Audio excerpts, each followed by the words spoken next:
ಕೀರ್ತನೆ 145ನೇ ಅಧ್ಯಾಯ ಕೀರ್ತನೆ 145ನೇ ಅಧ್ಯಾಯದಲ್ಲಿ ಹೇಳುತ್ತೆ ಯೆಹೋವನು ಸರ್ವೋಪಕಾರಿಯು, ಆತ ನಿರ್ಮಿಸಿದವುಗಳನ್ನೆಲ್ಲಾ ಕರುಣಿಸುವ ಆತನು ಆಗಿದ್ದಾನೆ.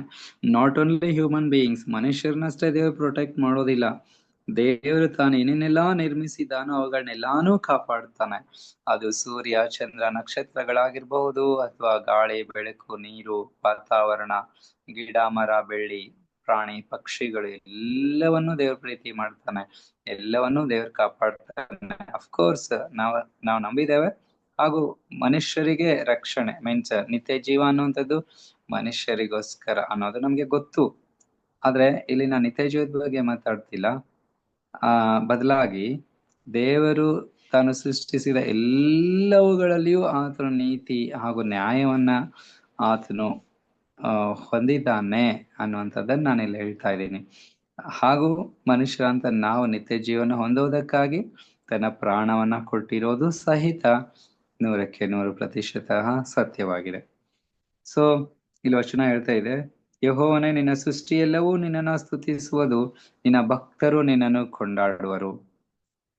ಅವರು ನಿನ್ನ ರಾಜ್ಯ ಮಹತ್ತನ್ನು ಪ್ರಸಿದ್ಧಪಡಿಸುವರು, ನಿನ್ನ ಪ್ರತಾಪವನ್ನ ವರ್ಣಿಸುವರು. ಹೀಗೆ ಮಾನವರು ನಿನ್ನ ಶೂರ ಕೃತ್ಯಗಳನ್ನು, ನಿನ್ನ ರಾಜ್ಯದ ಮಹಾಪ್ರಭಾವವನ್ನ ಗ್ರಹಿಸಿಕೊಳ್ಳುವರು. ನಿನ್ನ ರಾಜ್ಯವು ಶಾಶ್ವತವಾಗಿದೆ, ನಿನ್ನ ಆಳ್ವಿಕೆ ತಲತಲಾಂತರಕ್ಕೂ ಇರುವುದು. ಯೆಹೋವನು ಬಿದ್ದವರನ್ನೆಲ್ಲ ಎತ್ತುವವನು, ಕುಗ್ಗಿದವರನ್ನೆಲ್ಲ ಉದ್ಧರಿಸುವವನೂ ಆಗಿದ್ದಾನೆ. ಯೆಹೋವನೇ, ಎಲ್ಲಾ ಜೀವಿಗಳ ಕಣ್ಣುಗಳು ನಿನ್ನನ್ನೇ ಎದುರು ನೋಡುತ್ತವೆ. ನೀನು ಅವುಗಳಿಗೆ ಹೊತ್ತು ಹೊತ್ತಿಗೆ ಆಹಾರ ಕೊಡುತ್ತಿ. ನೀನು ಕೈದೇರದ ಎಲ್ಲಾ ಜೀವಿಗಳ ಇಷ್ಟವನ್ನು ನೆರವೇರಿಸುತ್ತಿ. ಯೆಹೋವನ ಮಾರ್ಗಗಳೆಲ್ಲ ನೀತಿಯುಳ್ಳವುಗಳು, ಆತನ ಎಲ್ಲಾ ಕಾರ್ಯಗಳಲ್ಲಿ ಕೃಪೆ ತೋರಿಸುವವನು ಎಂಬುದಾಗಿ ಹೇಳುತ್ತೆ. ದೇವರ ಪ್ರೀತಿ ಬರೀ ಮನುಷ್ಯರಂತ ನಮಗಷ್ಟೇ ಅಲ್ಲ ಪ್ರಿಯರೇ. ಆತನು ಪ್ರಾಣಿ ಪಕ್ಷಿಗಳಿಗೆ, ಸಕಲ ಜಲಚರ, ಸಕಲ ಜೀವಿಗಳಿಗೂ ಆತನು ಕರುಣೆಯನ್ನ, ಕೃಪೆಯನ್ನ ತೋರಿಸ್ತಾನೆ. ಕೂಗುವ ಕಾಗೆ ಮರಿಗಳಿಗೆ ನಾನು ಆಹಾರ ಕೊಡ್ತೀನಿ ಎಂಬುದಾಗಿ ಹೇಳಿದಂತ ದೇವರು, ಕಾಗೆ ಮರಿಗಳನ್ನು ಕಾಪಾಡುವಂತ ದೇವರು. ಇನ್ನು ಮನುಷ್ಯರಂತ ನಮ್ಮನ್ನ ಕೈ ಬಿಟ್ಟಾನೆ, ಮನುಷ್ಯರಾದ ನಮ್ಮನ್ನ ತೊರೆದು ಬಿಟ್ಟಾನೆ. ಮನುಷ್ಯರಂತ ನಮ್ಮ ಬಗ್ಗೆ ಕಾಳಜಿ ಇಲ್ಲದಂತೆ ಇರೋದಕ್ಕೆ ಸಾಧ್ಯನಾ ಸ್ವಾಮಿ? ಖಂಡಿತವಾಗಿ ಇಲ್ಲ ಪ್ರಿಯರೇ. ಅದೇ ಕೀರ್ತನೆಗಳಲ್ಲಿ ಒಂದು ವಾಕ್ಯ ಹೇಳುತ್ತೆ, taste and C god is good. ಯೆಹೋವನು ಒಳ್ಳೆಯವನೆಂದು ಅನುಭವ ಸವಿದು ನೋಡಿರಿ, ಆತನನ್ನು ಆಶ್ರಯಿಸಿಕೊಂಡವರು ಎಷ್ಟೋ ಧನ್ಯರು. ಯೆಹೋವನ ಜನರೇ, ಆತನಲ್ಲಿ ಭಯಭಕ್ತಿಯುಳ್ಳವರಾಗಿರ್ರಿ. ಆತನಲ್ಲಿ ಭಯಭಕ್ತಿಯುಳ್ಳವರಿಗೆ ಯಾವ ಕೊರತೆಯೂ ಇರೋದಿಲ್ಲ.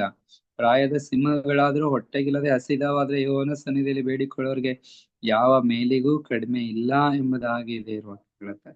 ಸೊ ಅಂದ್ರೆ ದೇವರು ಆತನು ಎಷ್ಟೇ ಮನುಷ್ಯನ ಎಷ್ಟೇ ಘೋರ ಪಾಪಿಯಾಗಿರ್ಲಿ, ಎಷ್ಟೇ ಭಯಂಕರವಾದಂತ ಪಾಪಕೃತ್ಯಗಳನ್ನು ಎಸಗಿದಾಗ್ಯೂ ಆತನು ಪೂರ್ಣ ಮನಸ್ಸಿನಿಂದ ಪಶ್ಚಾತ್ತಾಪ ಪಟ್ಟು ದೇವರ ಕಡೆಗೆ ಬರೋದಾದ್ರೆ ಖಂಡಿತವಾಗಿಯೂ ಆತನು ಮಹಾಕೃಪೆಯಿಂದ ಅವ್ರನ್ನ ಕ್ಷಮಿಸ್ತಾನೆ, ರಕ್ಷಿಸ್ತಾನೆ, ಪ್ರೀತಿಸ್ತಾನೆ, ಆಧರಿಸ್ತಾನೆ. ತಾನು ನೀತಿವಂತನು ಆಗಿರೋದ್ರಿಂದ ತನ್ನ ನೀತಿಯನ್ನ ಆತನ ನಮ್ಮ ಮೇಲೆ ಹೊದಿಸಿ ನಮ್ಮ ಪಾಪವನ್ನ ತನ್ನ ಮೇಲೆ ತೆಗೆದುಕೊಂಡು ಆತನು ಅದನ್ನ ಕಲ್ವಾರಿ ಶಿಲುಬೆ ಮೇಲೆ ತೀರಿಸಿರೋದ್ರಿಂದ ಆ ರಕ್ತದಿಂದ ನಮ್ಮನ್ನ ತೊಳೆದು ಶುದ್ಧಿ ಮಾಡುವಾತನಾಗಿದ್ದಾನೆ ಪ್ರಿಯರೇ. ಸೊ ದೇವರು ಬೆಳಕಾಗಿದ್ದಾನೆ, ಆತನಲ್ಲಿ ಎಷ್ಟು ಮಾತ್ರವೂ ಕತ್ತಲೆ ಇಲ್ಲ. ದೇವರು ಸಂಪೂರ್ಣವಾಗಿ ಪರಿಪೂರ್ಣವಾಗಿ ಒಳ್ಳೆಯವನಾಗಿದ್ದಾನೆ. ಮತ್ತೆ ಯಾಕೋಬ ಹೇಳ್ತಾನೆ, ದೇವರು ಕೆಟ್ಟದ್ದಕ್ಕೇನೂ ಸಂಬಂಧಪಟ್ಟವನಲ್ಲ, ಆತನು ಯಾರನ್ನೂ ಕೆಟ್ಟದಕ್ಕೆ ಪ್ರೇರೇಪಿಸೋದಿಲ್ಲ ಎಂಬುದಾಗಿ ಹೇಳ್ತಾನೆ.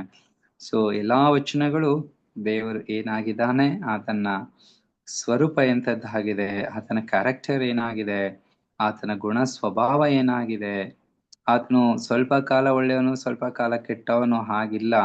ಆತ ನಿರಂತರಕ್ಕೂ ಆತನು ಒಳ್ಳೆಯವನೇ ಎಂಬುದನ್ನ ಈ ವಚನಗಳು ನಮಗೆ ಘಂಟಾಘೋಷವಾಗಿ ಸಾರಿ ಸಾರಿ ಒತ್ತಿ ಒತ್ತಿ ತಿಳಿಸ್ತಾ ಇದೆ.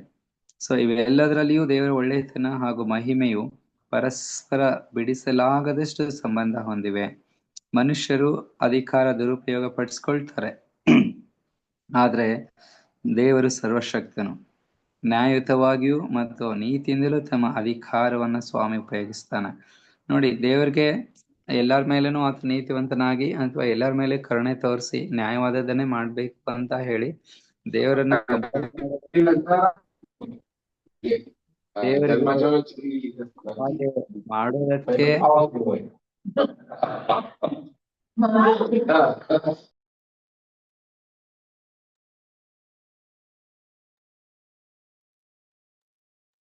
ದೇವ್ರಿಗೆ ಹಾಗೆ ಮಾಡೋದಕ್ಕೆ ಯಾರು ರೂಲ್ ಮಾಡೋದಿಲ್ಲ. ನೀನ್ ಯಾಕೆ ಕೆಟ್ಟದ್ದನ್ನ ಮಾಡ್ತೀಯಾ, ನೀನ್ ಯಾಕೆ ಅನೀತಿ ಮಾಡ್ದಿ ಅಂತ ಕೇಳೋರು ಯಾರು ಇಲ್ಲ ಸ್ವಾಮಿಯನ್ನ. ಯಾಕಂತ ಹೇಳಿದ್ರೆ ಆತನೇ ಸರ್ವಶಕ್ತನಂತ ದೇವರು, ಆತನಿಗಿಂತ ಮಿಗಿಲಾದವರು ಯಾರು ಇಲ್ಲ. ಹಾಗಿದ್ದಾಗ್ಯೂ ಸಹ ಸ್ವಾಮಿ ಆತನಿಗೆ ಯಾರೋ ಕೇಳ್ತಾರೆ, ಯಾರೋ ನೋಡ್ತಾ ಇದ್ದಾರೆ ಅಂತ ಹೇಳಿ ಒಳ್ಳೆದನ್ನ ಮಾಡ್ಬೇಕಂತಲ್ಲ.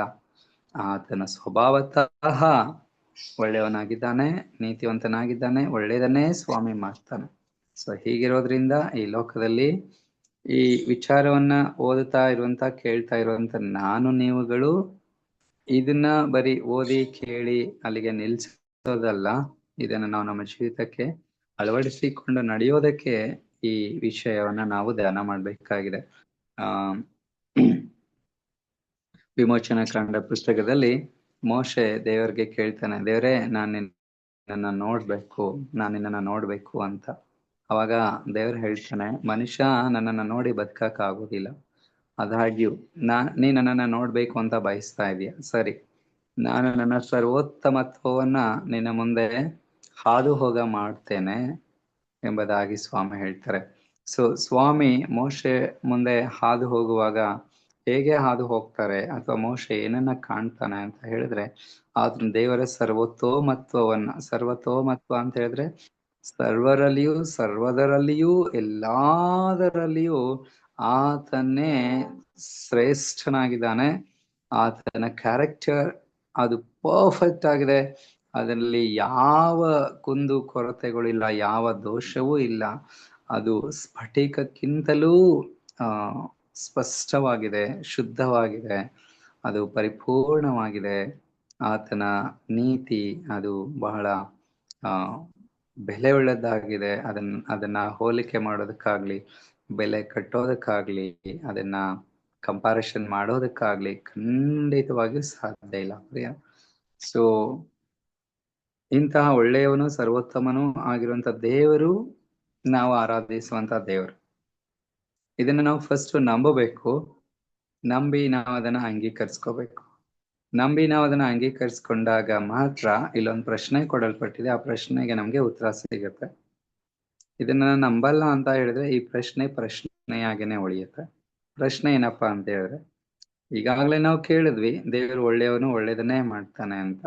ಸರ್ವೋತ್ತಮನು, ಒಳ್ಳೆಯವನು ಆದಂತ ದೇವರು ಮತ್ತೆ ಈ ಲೋಕದಲ್ಲಿ ಯಾಕೆ ಕೆಟ್ಟದ್ದು ಇರುವಂತೆ ಮಾಡಿದ್ದಾನೆ ಎಂಬುದಾಗಿ ಇಲ್ಲೊಂದು ಪ್ರಶ್ನೆ ಇದೆ. ಸೊ ಸಾಮಾನ್ಯವಾಗಿ ಮನುಷ್ಯರಂತೆ ನಮ್ಗೆ ಏನಾದ್ರೂ ಕೇಡು, ತೊಂದರೆ, ಅಪಾಯ, ಆಪತ್ತುಗಳು, ಅನಾರೋಗ್ಯಗಳು ಅಥವಾ ಬಡತನ, ದಾರಿದ್ರ್ಯತನ ಇತ್ಯಾದಿ ಸಂಭವಿಸುವಾಗ ಅಥವಾ ಲೋಕದಲ್ಲಿ ಯಾವ್ದಾದ್ರು ಒಂದು ದುರ್ಘಟನೆ ಸಂಭವಿಸಿದ ಪಕ್ಷಕ್ಕೆ, ಪ್ರಾಕೃತಿಕ ವಿಕೋಪಗಳು ಸಂಭವಿಸಿದ ಪಕ್ಷಕ್ಕೆ ನಮ್ಗೆ ಸಾಮಾನ್ಯವಾಗಿ ಪ್ರಶ್ನೆ ಬರುತ್ತೆ, ದೇವ್ರು ಒಳ್ಳೆಯವರಲ್ವಾ, ಯಾಕೆ ಈ ಭೂಮಿಯಲ್ಲಿ ಕೆಟ್ಟದ್ದಿದೆ, ಕೆಟ್ಟದಿರೋದಕ್ಕೆ ಯಾಕೆ ಅಲೌ ಮಾಡಿದ್ದಾರೆ ಸ್ವಾಮಿ ಎಂಬುದಾಗೆಲ್ಲ ಪ್ರಶ್ನೆಗಳನ್ನ ನಾವು ಕೇಳ್ತೇವೆ. ನಾವು ನಮ್ಮ ಮನಸ್ಸಿಗೆ ಅವುಗಳನ್ನ ತೆಗೆದುಕೊಳ್ತೇವೆ. ಆದ್ರೆ ಒಂದನ್ನು ನಾವು ಅರ್ಥ ಮಾಡ್ಕೋಬೇಕು, ಇವತ್ತಿನ ಪಾಠದ ಪ್ರಕಾರ ದೇವರು ಕೆಟ್ಟದ್ದಕ್ಕೆ ಏನೂ ಕಾರಣನಲ್ಲ. ಕೆಟ್ಟದ್ದು ಆತನ ಬಳಿಯಲ್ಲಿ ತಂಗುವುದೇ ಇಲ್ಲ. ಆತನು ಎಂದಿಗೂ ಕೇಡನ್ನ ಮಾಡೋದಿಲ್ಲ, ಕೆಟ್ಟದ್ದನ್ನ ಯೋಚನೆನೇ ಮಾಡೋದಿಲ್ಲ ಅಂದ್ಮೇಲೆ ಕೆಟ್ಟದ್ದನ್ನ ಹೇಗ್ ತಾನೇ ಮಾಡೋದಕ್ಕಾಗತ್ತೆ? ಯಾಕಂದ್ರೆ ನಾವೇನ್ ಯೋಚನೆ ಮಾಡ್ತೀವೋ ಅದನ್ನ ನಾವು ಕ್ರಿಯೆಗಳಲ್ಲಿ ತೋರಿಸ್ತೇವೆ. ಅದೇ ತರ ದೇವರಲ್ಲಿ ಕೆಟ್ಟ ಆಲೋಚನೆನೇ ಬರುವುದಿಲ್ಲ ಅಂದ್ರೆ ಕೆಟ್ಟ ಕ್ರಿಯೆ ಹೇಗ್ ಬರುತ್ತೆ? ಆತನ ಕೆಟ್ಟನ್ನ ಮಾಡೋದಕ್ಕೆ ಸಾಧ್ಯನೇ ಇಲ್ಲ. ಆದಾಗ್ಯೂ ಲೋಕದಲ್ಲಿ ಕೆಟ್ಟದ್ದು ಸಂಭವಿಸುತ್ತೆ. ಯಾಕೆ ಸಂಭವಿಸುತ್ತೆ ಅಂತ ನಮಗೆ ಪ್ರಶ್ನೆ ಬರುವಾಗ, ಈ ಕೆಟ್ಟದ್ದಕ್ಕೆ ಮೂಲನು ಯಾರು? ದೇವ್ರ ವಾಕ್ಯ ನಮಗೆ ಬಹಳ ಸ್ಪಷ್ಟವಾಗಿ ಹೇಳುತ್ತೆ, ದೇವರು ಒಳ್ಳೆಯವನು, ಆದ್ರೆ ಈ ಲೋಕದಲ್ಲಿ ಕೆಟ್ಟದ್ದಕ್ಕೆ ಮೂಲನು ಯಾರು? ಸುಳ್ಳಿಗೆ ಮೂಲನು ಯಾರು? ಸೈತಾನ. ಒಂದು ಸೈತಾನನು ಈ ಲೋಕದಲ್ಲಿ ನಡೆಯುವಂತ ಎಲ್ಲಾ ಕೆಟ್ಟತನಕ್ಕೆ ಮೂಲವಾಗಿದ್ದಾನೆ. ಎರಡನೇದು, ಅದಕ್ಕೆ ಮನುಷ್ಯನು ಹೊಣೆಯಾಗಿದ್ದಾನೆ. ಅಥವಾ ನಾವುಗಳು ಹೊಣೆಯಾಗಿದ್ದೇವೆ. ನಮ್ಮ ಜೀವಿತದಲ್ಲಿ ಕೆಟ್ಟದ್ದು ಸಂಭವಿಸುವಾಗ ನಾವು ಯೋಚನೆ ಮಾಡ್ಬೇಕು, ದೇವರು ಇದಕ್ಕೆ ಕಾರಣನಲ್ಲ. ದೇವ್ರು ಖಂಡಿತವಾಗಿ ಸರಿಪಡಿಸ್ತಾನೆ, ಸರಿಪಡಿಸೋದಕ್ಕೆ ಆತನಲ್ಲಿ ಶಕ್ತಿ ಇದೆ, ಸಾಮರ್ಥ್ಯ ಇದೆ. ಆದ್ರೆ ನನಗೆ ಸಂಭವಿಸಿದಂತ ಈ ಕೆಟ್ಟತನಕ್ಕೆ ದೇವ್ರ ಕಾರಣನಲ್ಲ, ಬದಲಾಗಿ ನನ್ನಲ್ಲಿ ಏನೋ ದೋಷ ಇದೆ, ನಾನು ಎಲ್ಲೋ ದೇವರಿಗೆ ವಿರುದ್ಧವಾಗಿ ಪಾಪ ಮಾಡಿದ್ದೇನೆ ಎಂಬುದನ್ನ ನಾವು ಫಸ್ಟ್ ಅರ್ಥ ಮಾಡ್ಕೋಬೇಕು. ನಾವು ಎಲ್ಲಿಂದ ಬಿದ್ದಿದ್ದೀವಿ ಅನ್ನೋದನ್ನ ನಾವು ಯೋಚನೆ ಮಾಡಿ, ನಾವು ಬಿದ್ದಂತ ಸ್ಥಳದಿಂದ ಮೇಲೆದ್ದೇಳೋದಕ್ಕೆ ಪ್ರಯತ್ನ ಪಡ್ಬೇಕು. ನಾವು ದೇವರ ಬಳಿಗೆ ತಿರುಗ್ಬೇಕು, ಪಶ್ಚಾತ್ತಾಪದಿಂದ ಆತನನ್ನ ನಾವು ಕೂಗ್ಬೇಕು. ಪಶ್ಚಾತ್ತಾಪದಿಂದ ಆತನ ಬಳಿಗೆ ನಾವು ಬರುವಾಗ ಖಂಡಿತವಾಗಿ ದೇವರು ನಮ್ಗೆ ಸದುತ್ತರವನ್ನ ಕೊಡ್ತಾನೆ. ಹಾಗೂ ಲೋಕದಲ್ಲಿ ಕೆಟ್ಟತನ ಇದೆ, ಯಾಕೆಂದ್ರೆ ಎಲ್ಲಿವರೆಗೂ ಕೆಟ್ಟದಕ್ಕೆ ಮೂಲನಾಗಿರುವ ಆತನ ಇರ್ತಾನೋ ಅಲ್ಲಿವರೆಗೂ ಲೋಕದಲ್ಲಿ ಕೆಟ್ಟತನ ಇರುತ್ತೆ. ಆದ್ರೆ ಅದು ಶಾಶ್ವತವಾಗಿರೋದಿಲ್ಲ. ನಿನ್ನೆ ದಿವಸದ ಪಾಠದ ಅಂತ್ಯದಲ್ಲಿ ನಾವು ಕಲ್ತ್ಕೊಂಡ ಹಾಗೆ ಸ್ವಾಮಿ ಬೇಗನೆ ಬರ್ತಾನೆ, ಕೆಟ್ಟದ್ದನ್ನು ಸಂಪೂರ್ಣವಾಗಿ ನಿರ್ಮೂಲ ಮಾಡ್ತಾನೆ, ಹಾಗೂ ತನ್ನ ನೀತಿಯನ್ನ ಆತನ ಈ ಲೋಕದಲ್ಲಿ ಸಾಧಿಸ್ತಾನೆ. ಸೊ ಆ ನೀತಿಯಲ್ಲಿ ನಾನೇನು ಸೇರಿಕೊಳ್ಳೋದಕ್ಕೆ, ನಾವು ಆ ನೀತಿಯನ್ನ ಹೊಂದೋದಕ್ಕೆ, ಹಾಗೂ ಕ್ರಿಸ್ತನು ನೀತಿವಂತನಾಗಿ ಜೀವಿಸಿದಂತೆ ನೀವು ಸಹ ನೀತಿವಂತರಾಗಿ ಜೀವಿಸೋದಕ್ಕೆ ನಾವು ಸಂಪೂರ್ಣವಾಗಿ ಆತ್ಕೊಳ್ಬೇಕಾಗಿದೆ. ಆತ್ಮೇಲೆ ಆತ್ಕೊಳ್ಳೋಣ. ಪವಿತ್ರಾತ್ಮ ದೇವರು ನಮ್ಮನ್ನ ನಡೆಸ್ತಾರೆ, ನಮ್ಮನ್ನ ಪ್ರೇರೇಪಿಸ್ತಾರೆ, ನಮ್ಮನ್ನ ಬಲಪಡಿಸ್ತಾರೆ. ದೇವರ ನೀತಿಯಲ್ಲಿ ನಾವು ಬೆಳೆಯೋದಕ್ಕೆ ಪವಿತ್ರಾತ್ಮ ದೇವರಿಗೆ ಸಹಾಯವನ್ನು ಮಾಡುವಾತನಾಗ್ತಾನೆ. ಸೊ ಹೀಗಿರೋದ್ರಿಂದ ಪ್ರತಿ ಹಂತ, ಪ್ರತಿ ಕ್ಷಣ, ಪ್ರತಿ ಗಳಿಗೆಗಳಲ್ಲಿ, ಪ್ರತಿಯೊಂದೊಂದು ವಿಷಯಗಳಲ್ಲಿ, ಪ್ರತಿಯೊಂದೊಂದು ವಿಚಾರಗಳಲ್ಲಿ ನಾವು ದೇವರ ಮೇಲೆನೆ ಆತ್ಕೊಳ್ಳೋಣ. ದೇವರ ನೀತಿಯನ್ನ ನಾವು ನಂಬೋಣ, ನಾವು ಅದನ್ನ ಅಂಗೀಕರಿಸ್ಕೊಳ್ಳೋಣ. ಆತ ನೀತಿವಂತನಾಗಿರೋದ್ರಿಂದ ನಮ್ಮನ್ನು ಆತ ನೀತಿವಂತರನ್ನಾಗಿ ಮಾಡುತ್ತಾನೆ. ಮಾಡೋದಕ್ಕೋಸ್ಕರನೇ ಬಂದಿದ್ದಾನೆ, ಮಾಡೋದಕ್ಕೋಸ್ಕರನೇ ಪ್ರಾಣ ಕೊಟ್ಟಿದ್ದಾನೆ. ಆತನ ಏನೆಲ್ಲ ಮಾಡ್ಬೇಕಾಗಿದೆಯೋ ಅದೆಲ್ಲ ಆತನ ಮಾಡಿ ಆಗಿದೆ. ಇವಾಗ ಅದನ್ನ ಹೊಂದಿಕೊಳ್ಳೋದು ಬಿಡೋದು ನನಗೂ ಮತ್ತೆ ನಿಮಗೂ ಸೇರಿತು. ತಂತ್ರವನ್ನ ನಾವು ಪಡಿಸಿಕೊಳ್ಳುವಂತೆ ದೇವರಾತ್ಮ ನಮ್ಮ ಎಲ್ಲರನ್ನ ಪ್ರೇರೇಪಣೆ ಮಾಡ್ಲಿ, ಹಾಗೂ ದೇವರ ನೀತಿ, ಆತನ ಪ್ರೀತಿ ನಮ್ಮದಾಗಿರ್ಲಿ ಅಂತ ಹೇಳ್ತಾ, ಇವತ್ತು ನನ್ನ ಸ್ವಭಾವವು ಎಂದೆಂದಿಗೂ ಬದಲಾಗದು. ದೇವರ ಗುಣ ಸ್ವಭಾವ ಯಾವತ್ತೂ ಬದಲಾಗುವುದೇ ಇಲ್ಲ ಅನ್ನುವಂತ ವಿಚಾರವನ್ನ ನಾವು ಮತ್ತೆ ನಾಳಿನ ಪಾಠದಲ್ಲಿ ನಾವು ಕಲಿಯೋಣ. ಅಲ್ಲಿವರೆಗೂ ದೇವ್ರ ನಮ್ಮ ಸಂಗಡ ಇರ್ಲಿ. ಶುಭರಾತ್ರಿ. ಈ ಸಮಯವನ್ನ ನಾನು ಬೋಧಕರಿಗೆ ಒಪ್ಪಿಸ್ಕೊಡ್ತೇನೆ. ಈ ದಿನದ ಪಾಠವನ್ನು ಉತ್ತಮವಾದ ರೀತಿಯಲ್ಲಿ ನಡೆಸ್ಕೊಟ್ಟಂತ ಬೋಧಕರಾದಂತ ಸುರೇಶ್ ಅವರಿಗೆ ನಾನು ವಂದನೆಗಳನ್ನ ಸಲ್ಲಿಸ್ತೇನೆ. ಕರ್ತನು ನಿಮ್ಮನ್ನ ಆಶೀರ್ವಾದ ಮಾಡ್ಲಿ. ಈಗ ನಾವು ಈ ಪಾಠದ ಕುರಿತಾಗಿ ಇನ್ನೂ ಹೆಚ್ಚಿನ ಸಂಗತಿಗಳನ್ನ ತಿಳಿದುಕೊಳ್ಳಬೇಕಾದದ್ದು ಕಾಂಕ್ಷೆ ಇದ್ದು, ಪ್ರಶ್ನೆಗಳೇನಾದ್ರೂ ನಿಮ್ಮ ಮನಸ್ಸಿನಲ್ಲಿ ದೇವರ ಈ ಪಾಠದ ಕುರಿತಾಗಿ ಇದ್ರೆ ಈ ಸಮಯದಲ್ಲಿ ನೀವು ಕೇಳಬಹುದು ಎಂಬುದಾಗಿ ಕೇಳ್ಕೊಳ್ತೇನೆ. ತಿಳಿಯುವಂತ ಆಕಾಂಕ್ಷೆಯಿಂದ ಹೇಳಿ. ವಂದನೆಗಳು ಸರ್, ವಂದನೆಗಳು. ಉತ್ತಮವಾದ ಪಾಠಕ್ಕಾಗಿ ಬೋಧಕವನ್ನ ಸಲ್ಲಿಸ್ತೇನೆ. ಇಲ್ಲಿ ಇಂತಹ ಒಳ್ಳೆಯವನು ಸರ್ವೋತ್ತಮನು ಆದ ದೇವರು ಈ ಲೋಕದಲ್ಲಿ ಯಾಕೆ ಕೆಟ್ಟದ್ದು ಇರುವಂತೆ ಇನ್ನೂ ಮಾಡಿದೆ? ಇನ್ನೆಷ್ಟು ದಿವಸವರೆಗೆ ಕೆಟ್ಟದಿರೋಂಗ್ ಮಾಡ್ತಾನೆ? ಯಾಕೆ ಇಷ್ಟೆಲ್ಲ ಇದ್ರು ದೇವರು ಕೆಟ್ಟದಿದ್ರು ಕೆಟ್ಟದ ಇನ್ನೂ ಮುಂದುವರ್ಕೊಂಡು ಹೋಗ್ಬೇಕು? ಈ ನೀತಿ ಸ್ವರೂಪನು, ಸತ್ಯವಂತನು, ಈತನಲ್ಲಿ ಯಾವ ವಿಧವಾದ ಕಲ್ಮಶನೂ ಇಲ್ಲ. ಇಂಥ ಪರಿಶುದ್ಧನ ದೇವರ ಈತನ ಹೋರಾಟದ ಮಧ್ಯದಲ್ಲಿ ಇಲ್ಲಿ ನಡೆಯುವಂತ ಈ ಕೆಟ್ಟತನ ಇನ್ನು ಎಷ್ಟು ದಿವಸವರೆಗೆ ಇರುತ್ತೆ ಅಂತ.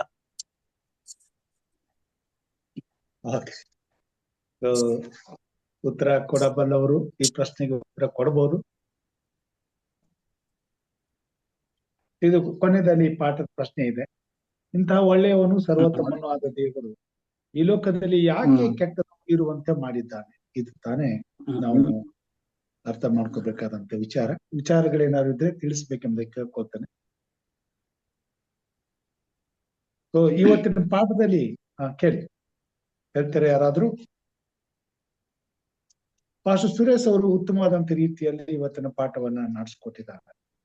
ದೇವರ ಸರ್ವೋತ್ತಮವಾದಂತ ಒಳ್ಳೆತನವನ್ನ ಅರ್ಥ ಮಾಡಿಕೊಳ್ಳುವಂತ ಪ್ರಯತ್ನವನ್ನ ಆತ್ಮನ ಮುಖಾಂತರವಾಗಿ ಅವ್ರು ಮಾಡಿದ್ದಾರೆ.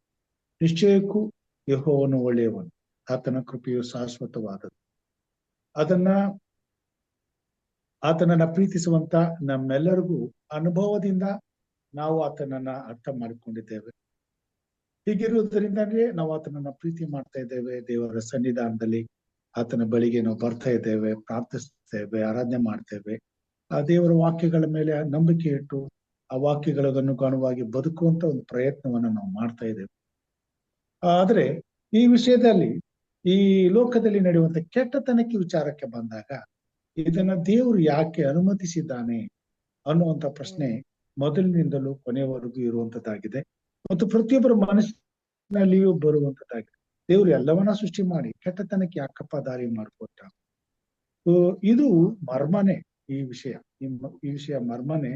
ಇದನ್ನ ಅರ್ಥ ಮಾಡ್ಕೊಳ್ಬೇಕಾದ್ರೆ ಪರಿಶುದ್ಧಾತ್ಮ ದೇವರು ನಮ್ಮ ಜೊತೆಲಿ ವಿಶೇಷವಾಗಿ ಕಾರ್ಯ ಮಾಡ್ಬೇಕಾಗ್ತದೆ. ಸ್ವಲ್ಪ ಮಟ್ಟಿಗೆ ಮಾತ್ರ ಇದನ್ನ ನಾವು ಗ್ರಹಿಸ್ಕೋಬಹುದು. ಇದರ ಪರಿಪೂರ್ಣವಾದಂತ ಮರ್ಮವನ್ನ ನಾವು ಅರ್ಥ ಮಾಡ್ಕೊಳ್ಳಿಕ್ಕೆ ಸಾಧ್ಯವಿಲ್ಲ. ಕೆಟ್ಟತನ ಅನ್ನೋದು ಈಗಾಗಲೇ ಅವರು ತಿಳಿಸಿದ್ರು, ನಮಗೂ ಕೂಡ ಗೊತ್ತಿದೆ.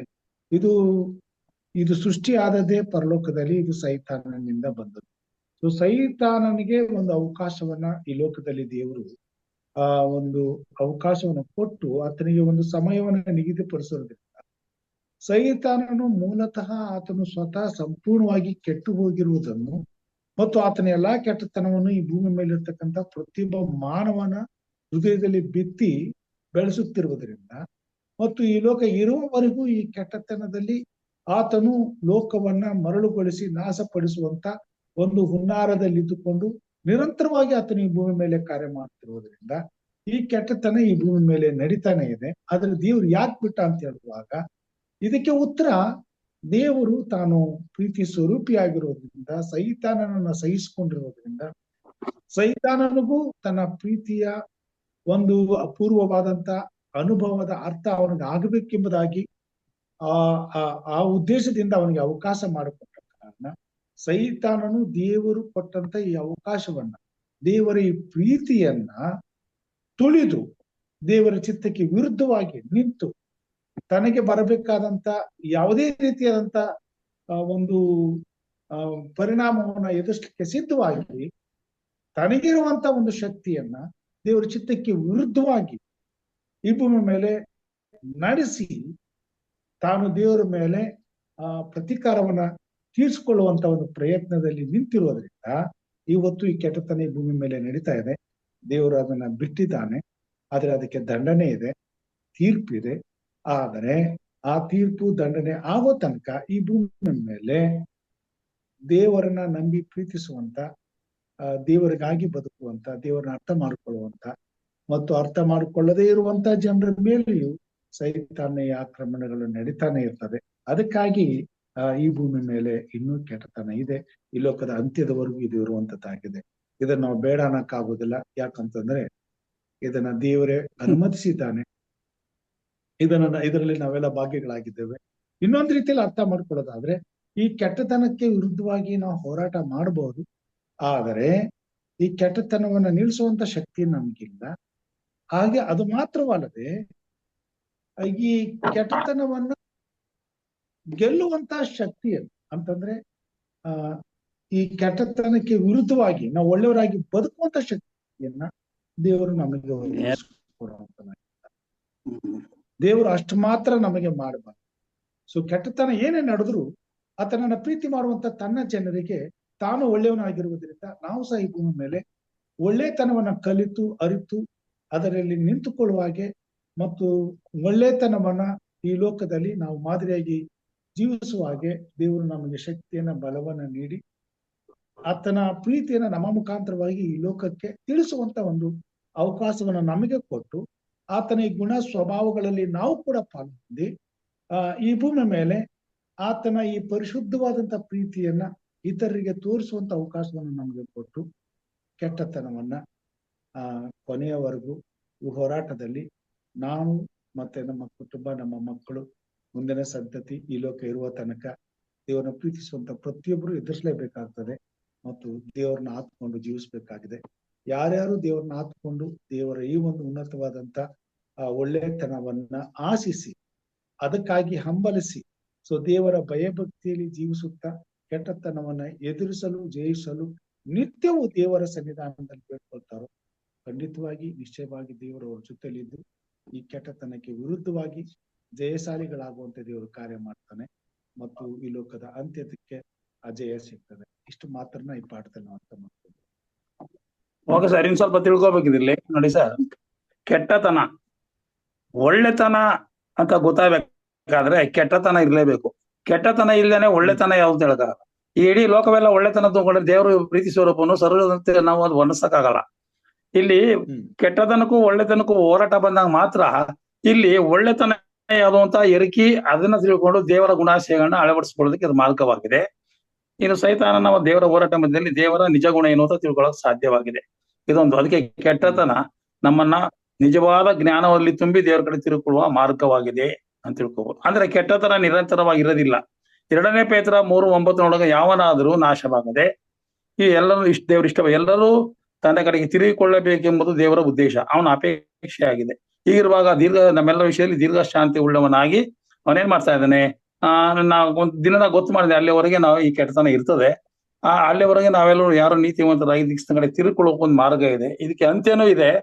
ಈ ಕೆಟ್ಟತನಕ್ಕೆ ಅದೇ 2 ಪೇತ್ರ 3:9 ನೋಡುವಾಗ ಅದಕ್ಕೆ ಅಂತ್ಯ ಇದೆ. ಜೊತೆಗೆ ಅಲ್ಲಿವರೆಗೆ ನಾವು ನೋಡಬೇಕು ಒಳ್ಳೆಯವರಾಗಿ ನಡ್ಕೊಳ್ಳೋದಕ್ಕೆ ದೇವ್ರ ಕಡೆಗೆ. ದೇವರು ಸರ್ವೋತ್ತಮನು, ಒಳ್ಳೆಯವನು, ಅದನ್ನು ಸದಾ ನಿರಂತರವೂ ಅವನು ಪರಿಶುದ್ಧನಾಗಿರುವ ದೇವರ ಕಡೆಗೆ ತಿರುಗಿಕೊಂಡು ನಾವು ದೇವರ ಕಡೆ ತಿರುಗಿಕೊಂಡು ಆತನ ರಾಜ್ಯಕ್ಕಾಗಿ ಎದುರು ನೋಡುವ ಮಕ್ಕಳಾಗುವಂತೆ ದೇವರ ನಮ್ಮ ಒಬ್ಬೊಬ್ಬರ ರೂಪಿಸಲಿಂದ ನಾನು ಪ್ರಾರ್ಥನೆ ಆಗಿದೆ ಅಂತ ನಮ್ಗೆ ಸ್ತೋತ್ರವಾಗಲಿ ಸರ್. ಥ್ಯಾಂಕ್ ಯು ಉತ್ತಮವಾದಂತ ಒಂದು ಸಲಹೆಗಾಗಿ ತಿಳುವಳಿಕೆಗಾಗಿ ವಂದನೆಗಳನ್ನು ಸಲ್ಲಿಸ್ತೇನೆ. ಹೇಳ್ಬೋದಾ? ಹೇಳಿ. ಇವರು ಸಹೋದರರು ಕೇಳಿದ್ರು, ಅದೇ ಕೆಟ್ಟತನವನ್ನ ದೇವರು ಈ ಲೋಕದಲ್ಲಿ ಯಾಕೆ ಇನ್ನೂ ಇಟ್ಟಿದ್ದಾನೆ ಮತ್ತು ಅದು ಎಲ್ಲಿವರೆಗೆ ಇರ್ತದೆ ಅನ್ನೋದನ್ನ. ಅಂದ್ರೆ ಈ ಒಂದು ಒಳ್ಳೆಯತನದಿಂದ ಕೆಟ್ಟತನವನ್ನ ಸೋಲಿಸು ಎಂಬುದಾಗಿ ನಮ್ಗೆ ವಾಕ್ಯದಲ್ಲೇ ನಾವು ನೋಡಿದ್ದೇವೆ. ಈ ಒಂದು ವಾಕ್ಯವನ್ನ ನಾವು ಆಧರಿಸಿ ಅದರ ಪ್ರಕಾರ ನಡೆಯಲಿಕ್ಕೋಸ್ಕರವಾಗಿ ದೇವರು ಈ ಕೆಟ್ಟತನವನ್ನ ಹಾಗೆ ಉಳಿಸಿದ್ದಾನೆ. ಅದನ್ನ ನೀತಿವಂತ ಇದರಲ್ಲಿ ಹಬಕೂಕದಲ್ಲಿ ನಾವು ನೋಡುವಾಗ 2ನೇ ಅಧ್ಯಾಯ 4ನೇ ವಚನದಲ್ಲಿ ನೋಡಿ, ಈಗೋ ಆ ದುಷ್ಟನ ಅಂತರಾತ್ಮವು ಉಬ್ಬಿಕೊಂಡಿದೆ, ಯಥಾರ್ಥವಲ್ಲ. ನೀತಿವಂತನೋ ತನ್ನ ನಂಬಿಕೆಯಿಂದಲೇ ಬದುಕುವನು. ದೇವರಲ್ಲಿ ನಂಬಿಕೆ ಇಟ್ಟಾಗ ಆ ಒಂದು ಕೆಟ್ಟತನವನ್ನ ಒಳ್ಳೆತನದಿಂದ ಸೋಲಿಸುವುದರ ಮೂಲಕ ನಾವು ಜಯವನ್ನ ಗಳಿಸಬಹುದಾಗಿದೆ. ಮತ್ತೊಂದು ಪ್ರಶ್ನೆ ಕೇಳಿದ್ರು, ಎಲ್ಲಿವರೆಗೆ ಇರ್ತದೆ ಅಂತ. ಅದೇ ಹಬಕೂಕದಲ್ಲಿ 2ನೇ ಅಧ್ಯಾಯ 3ನೇ ವಚನದಲ್ಲಿ ನಾವು ನೋಡುವಾಗ ಅದು ಕ್ಲುಪ್ತ ಕಾಲದಲ್ಲಿ ನೆರವೇರತಕ್ಕದ್ದು, ಆದರೆ ಪರಿಣಾಮಕ್ಕೆ ತ್ವರೆ ಪಡುತ್ತದೆ, ಮೋಸ ಮಾಡದು, ತಡವಾದರೂ ಅದಕ್ಕೆ ಕಾದಿರು, ಅದು ಬಂದೇ ಬರುವುದು, ತಾಮಸವಾಗದು. ಒಳ್ಳೆತನಕ್ಕೆ ಒಂದು ಒಳ್ಳೆಯ ಸಮಯ ಬಂದೇ ಬರ್ತದೆ, ಕೆಟ್ಟತನ ನಾಶವಾಗ್ತದೆ ಅನ್ನೋದಕ್ಕೆ ಈ ವಾಕ್ಯ ನಮಗೆ ಆಧಾರ ಕೊಡುತ್ತೆ ಅನ್ನೋದನ್ನ ಇದ್ರ ಮೂಲಕ ನಾವು ತಿಳಿಸ್ತೀವಿ. Pastor good evening. Thank you pastor good evening. ಹೇಳಿ ಫಾಸ್ಟರ್. ನನಗೊಂದು ಗುಡ್ ಈವ್ನಿಂಗ್ ಹೇಳಿ. I have some this thing. ನನಗೆ ಏನಂದ್ರೆ ಈ ಕೆಟ್ಟತನದಲ್ಲಿ ಸಮ್ ಇನ್ನೋಸೆಂಟ್ ಪೀಪಲ್ ಆರ್ ಬಲಿ ಆಗ್ತಾ ಇದಾರಲ್ಲ, ಅಮಾಯಕರು. ಮೀನ್ಸ್ ಆ ಕೆಟ್ಟತನದಲ್ಲಿ innocent people are also put in troubles. ಅದು ದ ರೀಸನ್ ಅಮಾಯಕರು ಬಲಿ ಆಗ್ತಾರ. ಸರಿನಾ?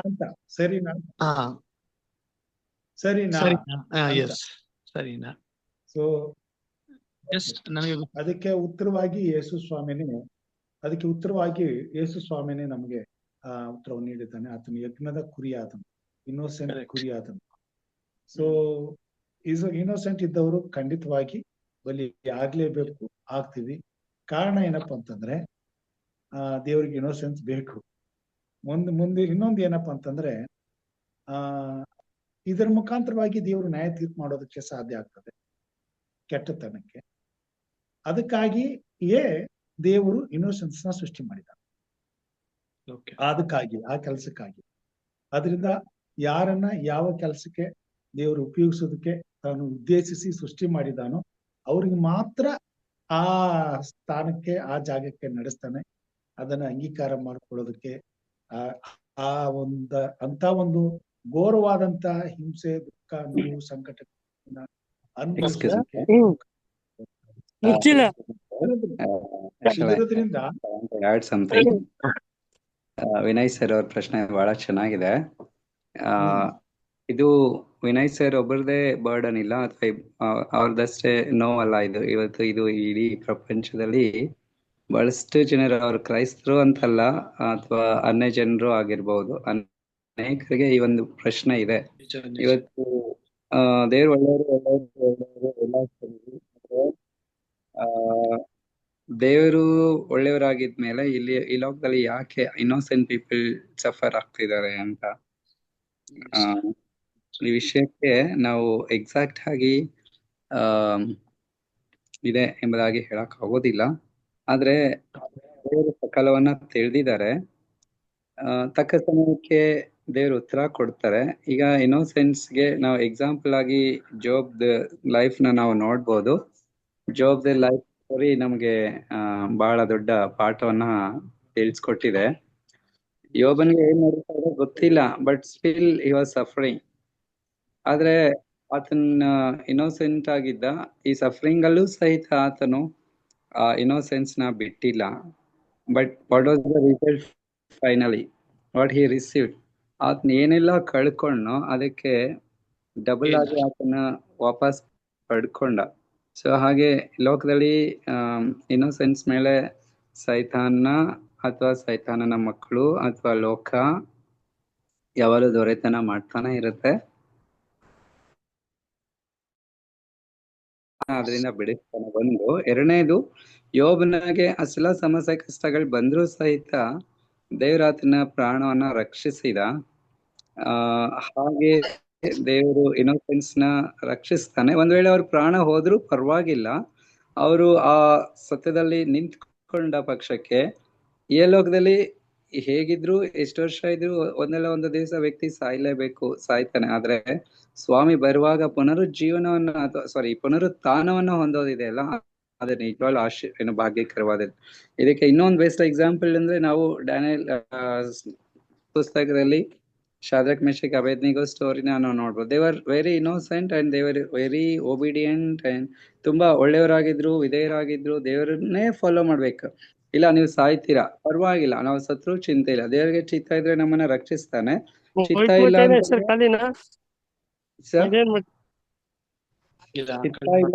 ನಾವು ಹೀಗೆ ಸಾಯ್ಬೇಕಂತಿದ್ರು no problem, we are ready to die. But they knew that ದೇವ್ರು ಮತ್ತೆ ಬರುವಾಗ ನಮ್ಮನ್ನ ಎಬ್ಬಿಸ್ತಾನೆ ಅಂತ.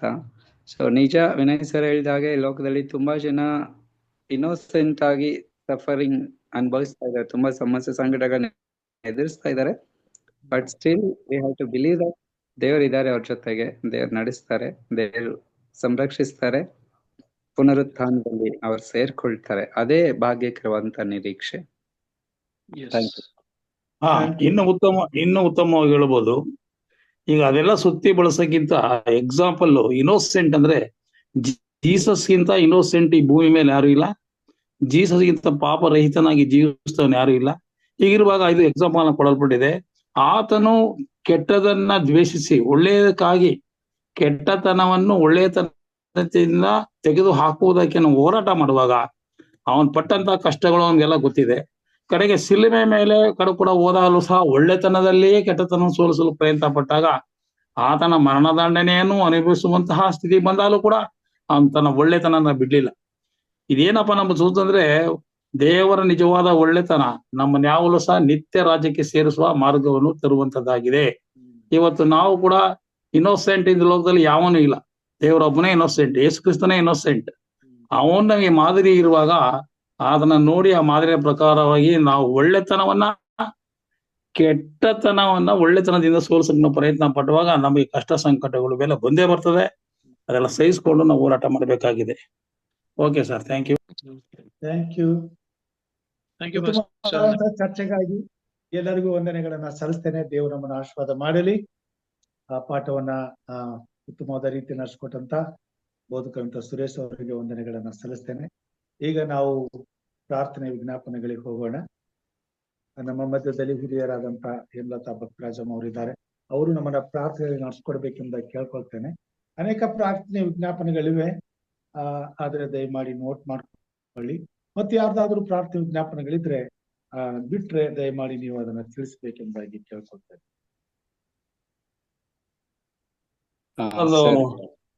ಸರ್ ಹೇಳಿ ಸರ್, ಇದು BP ಸ್ವಲ್ಪ ರೈಸ್ ಆಗ್ಬಿಟ್ಟು ಸ್ವಲ್ಪ ಏರುಪೇರು ಆಗ್ಬಿಟ್ಟಿತ್ತು. ಅದಕ್ಕೆ ನನಗೋಸ್ಕರ ಸ್ವಲ್ಪ ಪ್ರೇಯರ್ ಮಾಡ್ಬೇಕು ಸರ್, ದಯವಿಟ್ಟು. ಜಯಕುಮಾರ್ ಸರ್ ಅವ್ರಿಗೋಸ್ಕರ ಪ್ರಾರ್ಥನೆ ಮಾಡೋಣ. ಓಕೆ ಸರ್, ಒಂದು ರಿಕ್ವೆಸ್ಟ್ ಇದೆ. ಹಲೋ, ಒಂದು ಮಗು ಆರ್ಯನ್ ಅಂತ, ಅವಳ ಮಗುಗೆ 1 ವರ್ಷ 10 ತಿಂಗಳು. ಆ ಮಗುದು 2 ಕಿಡ್ನಿ ಫೇಲ್ಯೂರ್, 1 ಕಿಡ್ನಿ ಫೇಲ್ಯೂರ್ ಆಗಿದೆ, 1 ಕಿಡ್ನಿ ಡ್ಯಾಮೇಜ್ ಆಗಿದೆ. ಮಗುಗೆ ಮೊನ್ನೆ ಶನಿವಾರ ಆಪರೇಷನ್ ನಡೆದಿದೆ, ಮಣಿಪಾಲ್ ಹಾಸ್ಪಿಟಲ್ ಮಂಗಳೂರು ಹತ್ರ. ಆ ಮಗುಗೆ ತಂದೆ ಇಲ್ಲ, ತಂದೆ ಸತ್ತೋಗಿದ್ದಾರೆ. ತಾಯಿ ಮಾತ್ರ ಇದ್ದಾರೆ, ಬೇರೆ ಯಾರು ಸಹಾಯಕರಿಲ್ಲ. ಮಗುಗೆ ಈಗ ಆಲ್ರೆಡಿ ಆಪರೇಷನ್ ಆಗಿದೆ, 2 ಕಿಡ್ನಿನೂ ಆಪರೇಷನ್ ಮಾಡಿದ್ದಾರೆ. ಒಂದು ಫೇಲ್ಯೂರ್ ಆಗಿತ್ತು, ಬಟ್ ಅದು ತುಂಬಾ ಸ್ವೆಲ್ಲಿಂಗ್ ಇತ್ತು, ಅದರಲ್ಲಿ ಪಸ್ ಎಲ್ಲ ಕಲೆಕ್ಟ್ ಆಗಿತ್ತು, ಫ್ಲೂಯಿಡ್ ಕಲೆಕ್ಟ್ ಆಗಿದ್ರಿಂದ ಅದಕ್ಕೂ ಆಪರೇಷನ್ ಮಾಡಿ ಡ್ರೈನ್ ಪೈಪ್ ಹಾಕಿದ್ದಾರೆ. ಈ ಕಡೆ ಇನ್ನೊಂದು 75% ವರ್ಕ್ ಮಾಡ್ತಾ ಇತ್ತು ಕಿಡ್ನಿ, ಅದನ್ನ ಆಪರೇಷನ್ ಮಾಡಿ ಅದಕ್ಕೂ ಡ್ರೈನ್ ಪೈಪ್ ಹಾಕಿದ್ದಾರೆ. ಮಗು ತುಂಬಾನೇ ಸಂಕಟದಲ್ಲಿದೆ. ತುಂಬಾ ಭಯ ಪಟ್ಬಿಟ್ಟಿದೆ ಆಪರೇಷನ್. ಅದು 5 to 6 hours ಆಪರೇಷನ್ ಎಲ್ಲ ಸಕ್ಸಸ್ ಆಗಿದೆ ದೇವರ ಆಶೀರ್ವಾದದಿಂದ. ಅವರು ಲಂಬಾಣಿ ಕುಟುಂಬ, ಆದ್ರೆ ಈಗ ಕ್ರಿಸ್ತನನ್ನ ಕಂಡುಕೊಂಡಿದ್ದಾರೆ. ಆ ತಾಯಿ ಮತ್ತೆ ಮಗುಗಾಗಿ ಸ್ಪೆಷಲ್ ಆಗಿ, ಮಗು ಹೆಸರು ಆರ್ಯನ್ ಅಂತ, ತಾಯಿ ಹೆಸರು ಕಾವ್ಯ. ಸೊ ಆ ತಾಯಿಗೆ ಯಾರು ಸಹಾಯಕರಿಲ್ಲ, ಯಾರು ನೋಡ್ಕೊಳ್ಳೋರಿಲ್ಲ, ಕಷ್ಟ ಹೇಳ್ಕೊಳಕ್ಕೂ ಯಾರು ಇಲ್ಲ. ಸೊ ತುಂಬಾ ಸಂಕಟದಲ್ಲಿದ್ದಾರೆ. ಆ ಮಗು ಆರ್ಯನ್ಗಾಗಿ ಅದು ಬೇಗನೆ ಆ ಒಂದು ಪೇನ್ ಇಂದ ಹೊರಗಡೆ ಬಂದು ಆರೋಗ್ಯವಾಗಿ ಬದುಕೋದಕ್ಕಾಗಿ, ಯಾಕಂದ್ರೆ ಆ ತಾಯಿಗಿರುವಂತ ಒಂದೇ ಒಂದು ಆಸರೆ ಆ ಮಗುಗಿರೋ ಒಂದೇ ಆಸರೆ ಆ ತಾಯಿ. ಸೊ ಹೀಗಾಗಿ ಟ್ರೈ ಮಾಡಿ, ಅವ್ರಿಗೋಸ್ಕರ ಪ್ರೇಯರ್ ಮಾಡಿ. Good morning pastor, good evening pastor. ಆರ್ಯನ್ಗೋಸ್ಕರ ಪ್ರಾರ್ಥನೆ ಮಾಡೋಣ. ಮಗು ಗುಡ್ ಈವ್ನಿಂಗ್ ಹೇಳಿ pastor. Good evening pastor. Good evening ಹೇಳಿ. ಒಂದು ರಾಹುಲ್ ಮತ್ತೆ ಪ್ರಸನ್ನ ಕುಮಾರಿ ಅವ್ರಿಗಾಗಿ ಆರೋಗ್ಯಕ್ಕಾಗಿ ಪ್ರಾರ್ಥನೆ ಮಾಡಿ. ಮುನಿಯಪ್ಪ ಅಂಡ್ ಕೃಷ್ಣಪ್ಪ ಅವ್ರಿಗೆ ಸ್ಟ್ರೋಕ್ ಹೊಡೆದಿದೆಯಲ್ಲ, ಅವ್ರಿಗಾಗಿ. ಮತ್ತೆ ಸುಬ್ರಹ್ಮಣ್ಯ ಆರೋಗ್ಯಕ್ಕಾಗಿ ಪ್ರಾರ್ಥನೆ ಮಾಡಿ.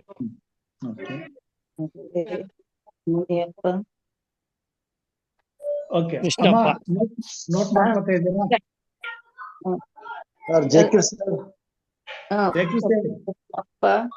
ಮತ್ತೆ ಯಾರು ಜೇಕಿರ್ ಸರ್, ಜಯಕೃಷ್ಣ ಹೇಳಿ. ಈ ವರ್ಷ PUC second year 2 exam submit ಬಿದ್ದಿದೆ. ದೇವರಿಗೆ ಒಪ್ಪಿಸೋಣ, ಸ್ವಾಮಿ ಚಿತ್ತ ಇದ್ರೆ ಕ್ಯಾನ್ಸಲ್ ಆಗಲ್ಲ. ಓಕೆ ಎಕ್ಸಾಮ್ಗೋಸ್ಕರ PUC ಸೆಕೆಂಡ್ ಇಯರ್.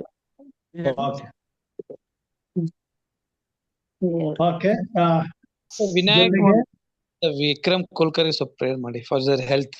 ವಿನಾಯಕ್ ಮತ್ತೆ ವಿಕ್ರಮ್. ಓಕೆ, ಇವರುಗಳಿಗಾಗಿ ಪ್ರಾರ್ಥನೆ ಮಾಡಿ. ಹಾಗೆ ಕೊನೆಯದಾಗಿ ನಮ್ಮ ಶ್ರೀಮತಿ ಇಂದಿರಾ ಅವರು ಕೂಡ ಇವತ್ತು ಬೆಳಗ್ಗೆಯಿಂದ ಸ್ವಲ್ಪ ಅಸ್ವಸ್ಥರಾಗಿದ್ದಾರೆ. ಪ್ರಾರ್ಥನೆ ಮಾಡ್ಬೇಕೆಂಬುದಕ್ಕೆ ಕೇಳ್ಕೊಳ್ತೇನೆ. ದಯಮಾಡಿ ಪ್ರಾರ್ಥನೆ ಮಾಡ್ತಾರೆ, ನಿಮ್ಮ ಮೈಟ್ಗಳನ್ನ ಮ್ಯೂಟ್ ಮಾಡ್ಕೊಂಡ್ಬಿಡಿ. ಹೇಮಲತಮ್ಮ ಅವರು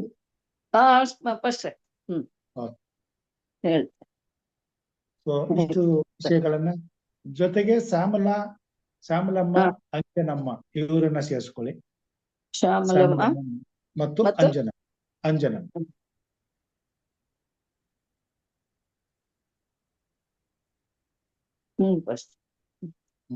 ಪ್ರಾರ್ಥನೆ.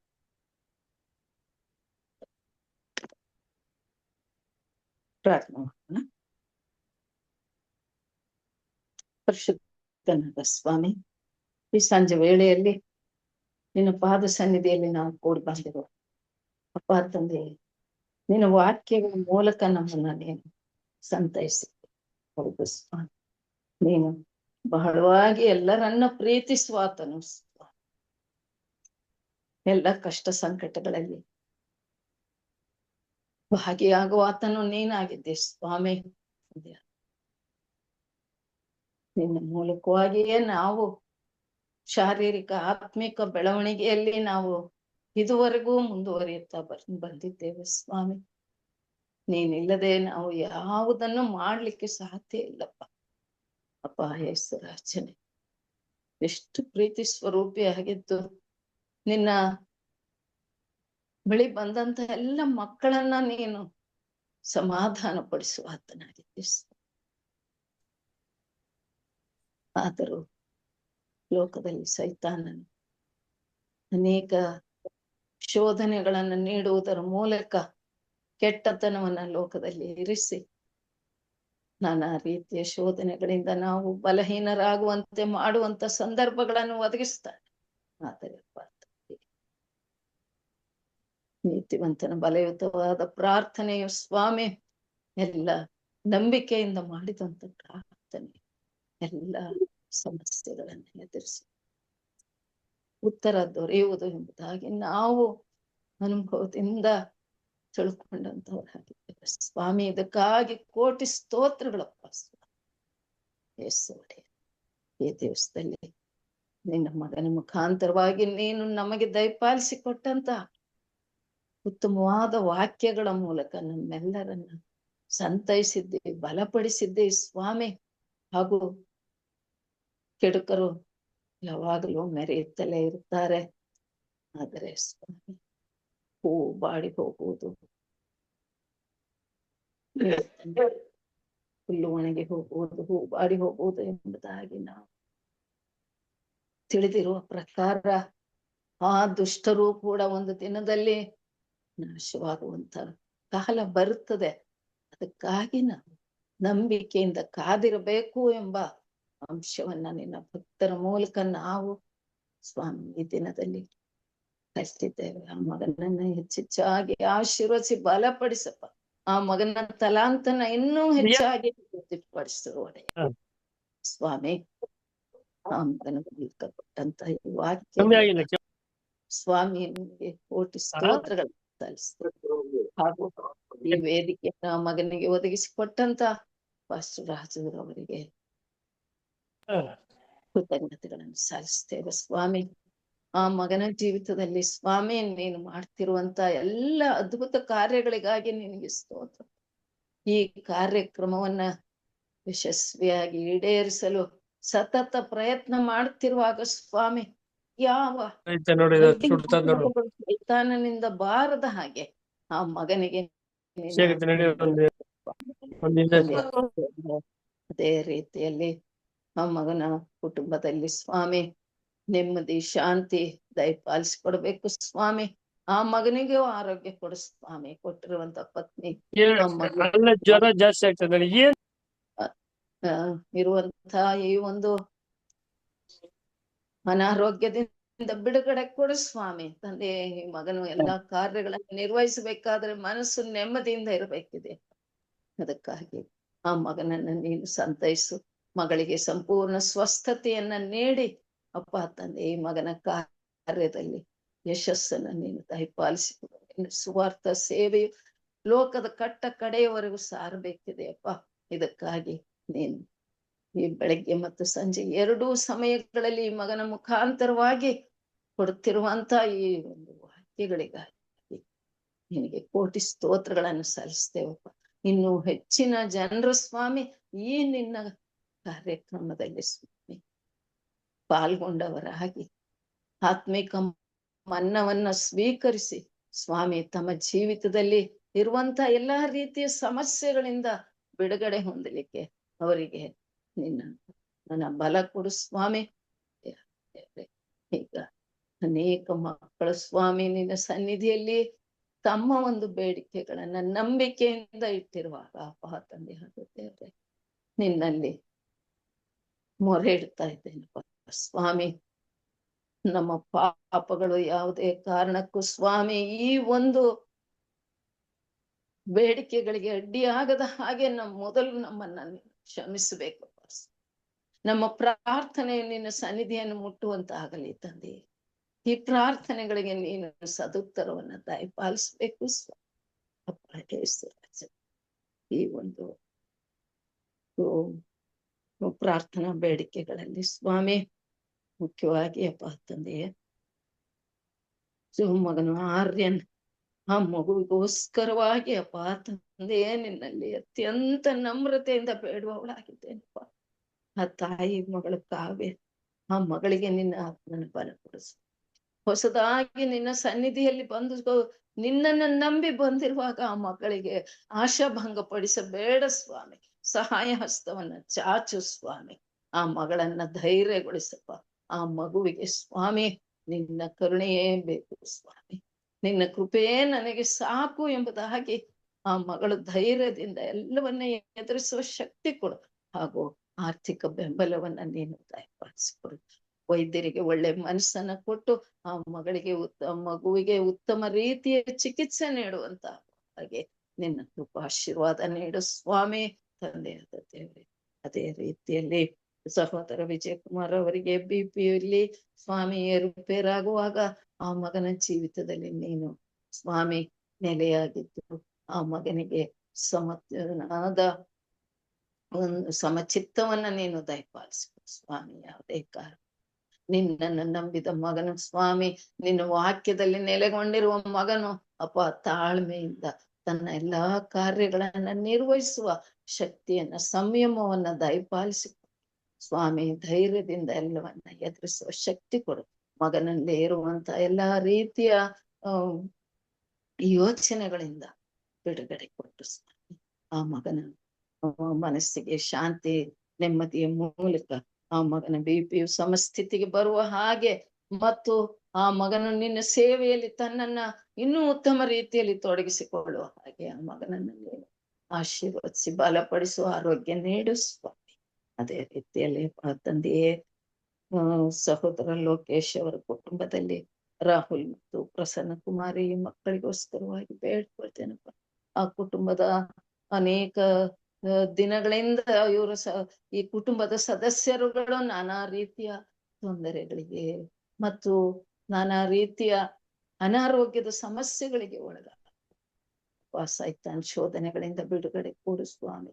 ನಿನ್ನಲ್ಲಿ ಇನ್ನೂ ಹೆಚ್ಚಿನ ಒಂದು ಆತ್ಮಿಕ ಆಗಿ ಮಕ್ಕಳು ತೊಡಗಿಸಿಕೊಂಡು ನಿನ್ನಲ್ಲಿ ನಂಬಿಕೆ ಇಟ್ಟು ಪ್ರಾರ್ಥಿಸುವ ಹಾಗೆ ಈ ಮಕ್ಕಳ ಆ ಪ್ರಾರ್ಥನೆಗಳ ಮೂಲಕ ಮಕ್ಕಳು ಬಲ ಹೊಂದಿ ಸ್ವಾಮಿ ನೀನು ಅವರಿಗೆ ಆರೋಗ್ಯವನ್ನ ದಯಪಾಲಿಸಿ ನಿನ್ನ ಸಾಕ್ಷಿ ಮಕ್ಕಳಾಗಿ ಜೀವಿಸುವ ಹಾಗೆ ನಿನ್ನ ಕೃಪೆ ತೋರಿಸು ಸ್ವಾಮಿ. ಆ ಕುಟುಂಬದಲ್ಲಿ ಕೊಟ್ಟಂತ ಎಲ್ಲ ಆಶೀರ್ವಾದಗಳಿಗಾಗಿಯೂ ನಿನಗೆ ಸ್ತೋತ್ರ ಕೃತಜ್ಞತೆ ಸಲ್ಲಿಸ್ತೇವೆ. ಅದೇ ರೀತಿಯಲ್ಲಿ ಮುನಿಯಪ್ಪ ಕೃಷ್ಣಪ್ಪ ಇವರಿಗೋಸ್ಕರವಾಗಿ ಬೇಡ್ಕೊಳ್ತೇನಪ್ಪ. ಆ ಮಕ್ಕಳ ಜೀವಿತದಲ್ಲಿ ಯಾವ ತೊಂದರೆಗಳು ಕೊರತೆಗಳಿವೆಯೋ ಎಲ್ಲ ಕೊರತೆಗಳಿಂದ ಬಿಡುಗಡೆ ಕೊಡು ಸ್ವಾಮಿ ತಂದೆಯೇ. ಅದೇ ರೀತಿ ಹಾಗೆಯೇ PUC ಸೆಕೆಂಡ್ ಇಯರ್ ಎಕ್ಸಾಮ್ ಶನಿವಾರ ಬಿದ್ದಿರುವಾಗ ಅಪ್ಪ ತಂದೆ ಅನೇಕ ಕ್ರೈಸ್ತ ಸ್ವಾಮಿ ಪರೀಕ್ಷೆ ಬರೆಯುವ ಅವರಿಗೆ ಯಾವ ಅಡ್ಡಿ ಆತಂಕಗಳು ಉಂಟಾಗದ ಹಾಗೆ ಆ ಮಕ್ಕಳ ಜೀವಿತವನ್ನು ಅವರ ಭವಿಷ್ಯವನ್ನ ನೀನು ತಿದ್ದಿ ಸರಿಪಡಿಸಪ್ಪ. ಎಲ್ಲವೂ ನಿನ್ನ ಹಸ್ತದಲ್ಲಿದೆ ಸ್ವಾಮಿ. ನಿನ್ನ ಮಕ್ಕಳನ್ನ ಎಂದು ಕೈ ಬಿಡುವವನಲ್ಲ ಸ್ವಾಮಿ, ತೊರೆದು ಬಿಡುವವನಲ್ಲಪ್ಪ. ಆ ಮಕ್ಕಳು ಸ್ವಾಮಿ ಯಾವುದೇ ಕಾರಣಕ್ಕೂ ಅನುತ್ತೀರ್ಣರಾಗದ ಹಾಗೆ ಅವರ ಜೀವನವನ್ನ ನೀನು ರೂಪಿಸಿ ಅವರನ್ನ ಆಶೀರ್ವದಿಸಿ ನಡೆಸಿ ಕಾಪಾಡಿಸ ಹಾಗೆಯೇ ತಂದೆಯಾದ ದೇವರೇ. ಸಹೋದರ ವಿನಾಯಕ್ ಮತ್ತು ವಿಕ್ರಮ್ ಈ ಮಕ್ಕಳ ಜೀವಿತದಲ್ಲಿ ನೀನು ನಾಯಕನಾಗಿರ್ಬೇಕು.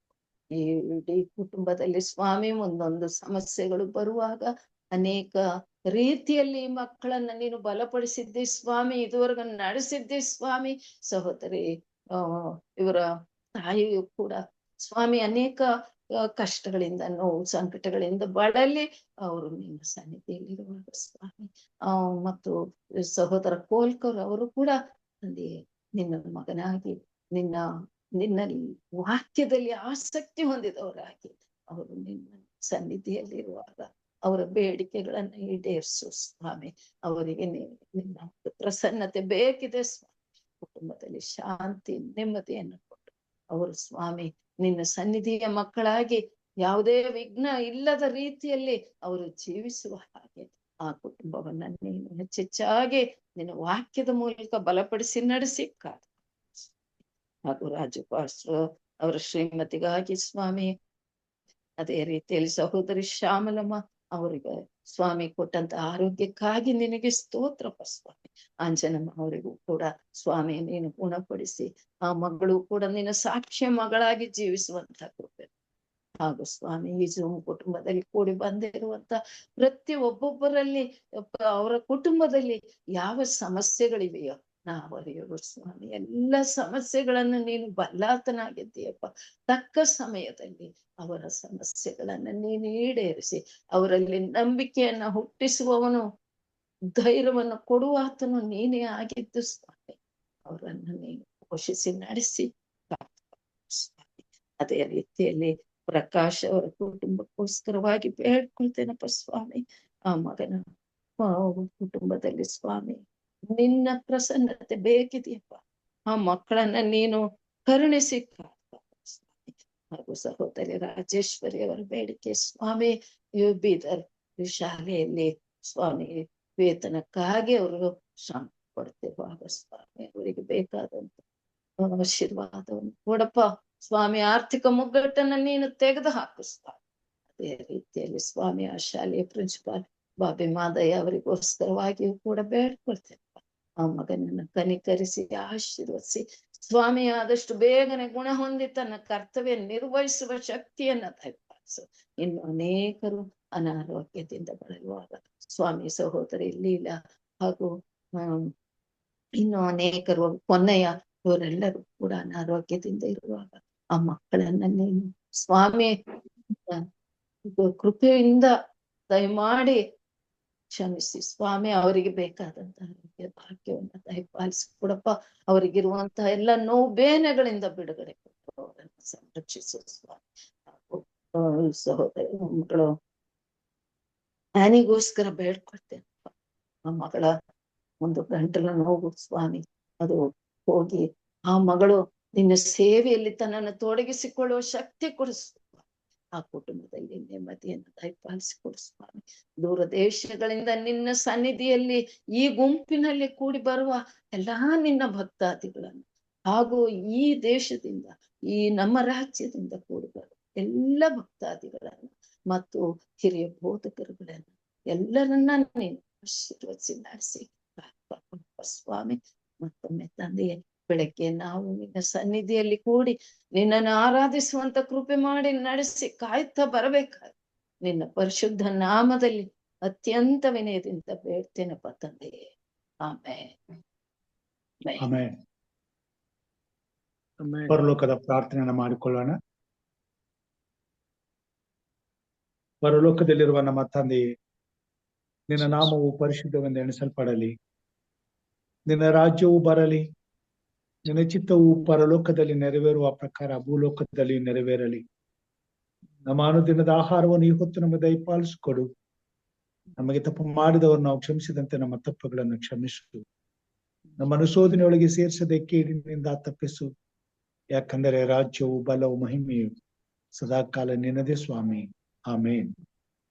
ನಮ್ಮ ತಂದೆಯಾದ ದೇವರ ಪ್ರೀತಿಯು, ನಮ್ಮ ರಕ್ಷಕನಾದಂತ ಯೇಸು ಕ್ರಿಸ್ತನ ಕೃಪೆಯು, ಪರಿಶುದ್ಧಾತ್ಮ ದೇವರ ಅನುನ್ನತಿಯು, ಐಕ್ಯತೆಯು, ಸಹವಾಸವು ಈಗಲೂ ಯಾವಾಗಲೂ ನಿರಂತರವು ಕೂಡಿ ಬಂದಂತ ದೇವ ಮಂದಿಯ ಸಂಗಡ, ಎಲ್ಲರ ಕುಟುಂಬ ಮಕ್ಕಳು ಬಂಧು ಬಳಗದವರ ಸಂಗಡ, ಪ್ರಾರ್ಥನೆ ವಿಜ್ಞಾಪನೆಗಳನ್ನ ಸಮರ್ಪಿಸಿರುವ ಪ್ರತಿಯೊಂದು ಆತ್ಮಗಳ ಸಂಗಡ, ವಿಶೇಷವಾಗಿ ಸ್ವಾಮಿ ಕಾರ್ಯಕ್ರಮದ ಮುಖಾಂತರವಾಗಿ ವಾಕ್ಯವನ್ನು ಧ್ಯಾನಿಸುವಂತ ನಿನ್ನ ಭಕ್ತರ ಸಂಗಡ, ಪ್ರಾರಂಭದ ಪ್ರಾರ್ಥನೆಯನ್ನು, ವಿಶೇಷ ಗೀತೆಯನ್ನು ಹಾಗೂ ಕೂಟವನ್ನು ನಡೆಸಿದಂತ ಬೋಧಕರನ್ನು, ಮಧ್ಯ ಮುಕ್ತಾಯದ ಪ್ರಾರ್ಥನೆ ಮಾಡಿದಂತ ಹಿರಿಯರು ನಮ್ಮೆಲ್ಲರ ಜೊತೆಯಲ್ಲಿ ಸದಾಕಾಲ ನೆಲೆಯಾಗಿರ್ಲಿ ಸ್ವಾಮಿ.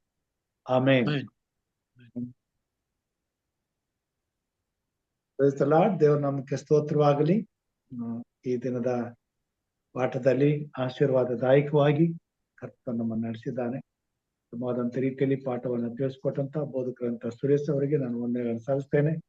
ಆರಂಭದ ಪ್ರಾರ್ಥನೆಯನ್ನ ಮಾಡಿದಂತ ಸಹೋದರಿಗಾಗಿ ಹಾಗೂ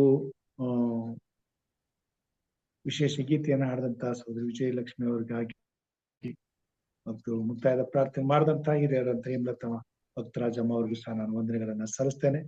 ಕರ್ತನು ನಮ್ಮೆಲ್ಲರನ್ನ ಆಶೀರ್ವಾದ ಮಾಡಲಿ.